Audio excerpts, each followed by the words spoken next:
ஜெய்சு தன்னை மோகன் கிட்ட அறிமுகப்படுத்திட்டு, நான் ஒரு லா ஃபார்ம்ல ஒர்க் பண்ணிக்கிட்டு இருக்கேன். என்ன மாதிரியே லா பிராக்டிஸ் பண்ணிக்கிட்டு இருக்க எல்லாருமே சேர்ந்து ஒரு வாலண்டியர் ஆர்கனைசேஷன் ஆரம்பிச்சிருக்கோம்னு.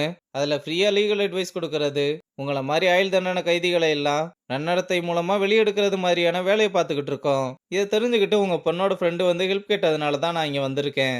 நானும் உங்களை பத்தி விசாரிச்ச வர ஜெயிலர் நல்ல விதமா தான் சொல்லியிருக்காரு. அதனால கண்டிப்பா உங்களை வெளியெடுத்துடலாம்னு சொல்ல, மோகனுக்கு இதை கேட்டு சந்தோஷம் தாங்க முடியல. எனக்கு ஒரே ஒரு ஆசை தாங்க.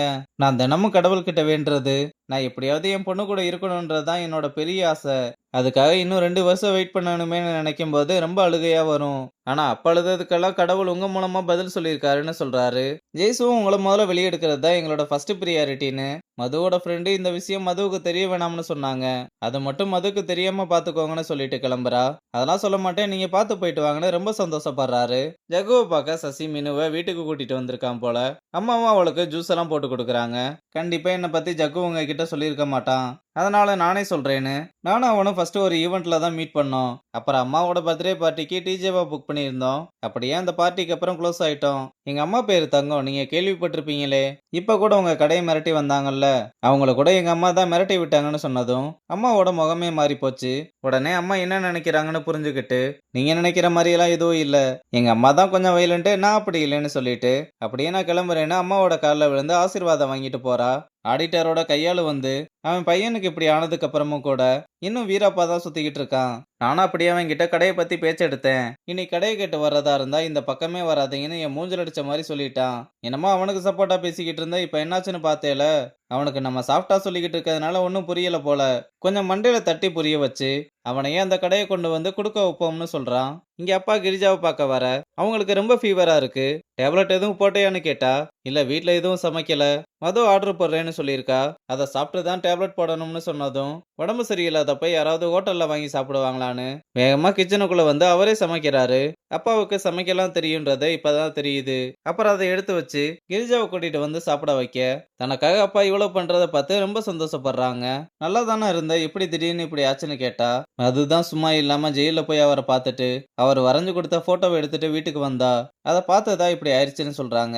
அப்பாவும் சரி, அதை பத்தி எதுக்கு இப்ப பேசிக்கிட்டு, நீ ஃபர்ஸ்ட் நல்லா சாப்பிடுன்னு சொன்னா, நான் மோகனை டிவோர்ஸ் பண்ணலாம்னு இருக்கேன்னு சொன்னதும் இப்ப எதுக்கு அதெல்லாம் பேசிக்கிட்டு, அவர் வெளியே வர்றதுக்கு இன்னும் 2 வருஷம் இருக்கு, எதனால அப்புறம் பார்த்துக்கலாம், நீ ஃபர்ஸ்ட் சாப்பிடுன்னு சொல்றாரு. இங்க ஜெய்சுவும் நம்ம பசங்க கிட்ட மோகனை வெளியெடுத்து மது கூடவே இருக்க வச்சுட்டா அப்பாவால கிரிஜாவை மீட் பண்ண முடியாதுன்னு அவளோட பிளானை பத்தி எடுத்து சொல்ல, ஆனா இது எல்லாமே நடக்கணும்னா அதுக்கு அந்த லேடி கருணை மனுவில் கையெழுத்து போடணுமே, அதுக்கு என்ன பண்றதுன்னு கேட்கிறான். கருணியா அதுக்கு என்கிட்ட ஒரு ஐடியா இருக்குன்னு ஜெய்சுவை கூட்டிட்டு வந்து சித்த மீட் பண்ண வச்சு அவங்கிட்ட மொத்த பிளானையும் எடுத்து சொல்லி, மோகன் மட்டும் வெளியே வந்துட்டா நம்மளோட பிரச்சனை எல்லாமே சால்வ் ஆயிடும்னு சொல்ல, சித்து சரி சொல்லிட்டீங்கல்ல, நான் பாத்துக்கிறேன்னு சொல்றான். அப்புறம் சித்துவும் மதுவும் மீட் பண்ணி, உங்க அப்பா ஜெயில இருக்காருன்ற விஷயம் எனக்கு தெரியும்னு ஜெயஸ்ரீயோட கார்டை கொடுத்து, இவங்க கிட்ட உங்க அப்பாவை பத்தி ஏற்கனவே பேசியிருக்கேன், உங்க அப்பாவை ஈஸியா வெளியெடுத்துடலாம்னு தான் சொல்றாங்க. நீங்க பேசி பாருங்க, என்னோட நம்பரும் பின்னாடி இருக்கு, உங்களுக்கு ஏதாவது ஹெல்ப் வேணும்னா கால் பண்ணுங்கன்னு சொல்றான். மதுவும் அவனுக்கு தேங்க்ஸ் சொல்லிட்டு கிளம்புனதும் அப்ப கிரிஜா வந்து இதை பார்த்து என்ன பேசிக்கிட்டு இருந்தீங்கன்னு கேட்க, இல்ல சும்மா கேஷுவலா தான் பேசிக்கிட்டு இருந்தோம்னு சொல்லிட்டு போறான். இங்க விவேக்னு ஒருத்தன் கடைக்கு வந்து மீரா கூட பேசிக்கிட்டு இருக்கதை பார்த்து, இந்த பையன் யாருமான்னு கேட்டா, இவங்க தான் போட்டோகிராஃபர்னு சொல்றா. அப்புறம் அப்பா கிட்ட வந்து அவனை அறிமுகப்படுத்தி வச்சுட்டு எல்லாத்தையும் போட்டோ எடுத்து அவனோட வேலையை முடிச்சுட்டு வந்து காமிக்க, அப்பாவும் ரொம்ப நல்லா இருக்கு, இதுக்கு உங்களுக்கு எவ்வளவு வேணும்னு கேட்க, வெளியெல்லாம் அதிகமா வாங்குவேன், உங்களுக்காக ஒரு 50,000 பண்ணிக்கலாம்னு சொன்னா, என்ன தம்பி இவ்வளவு சொல்றீங்க, ஒரு 5,000 வாங்கிக்கோங்கன்னு சொன்னதும், சார் 5,000 ரூபாய்க்கெல்லாம் வாய்ப்பே இல்ல, வெளியெல்லாம் எவ்வளவு வாங்குறாங்கன்னு நீங்களே கேட்டு பாருங்கன்னு சொல்றான்.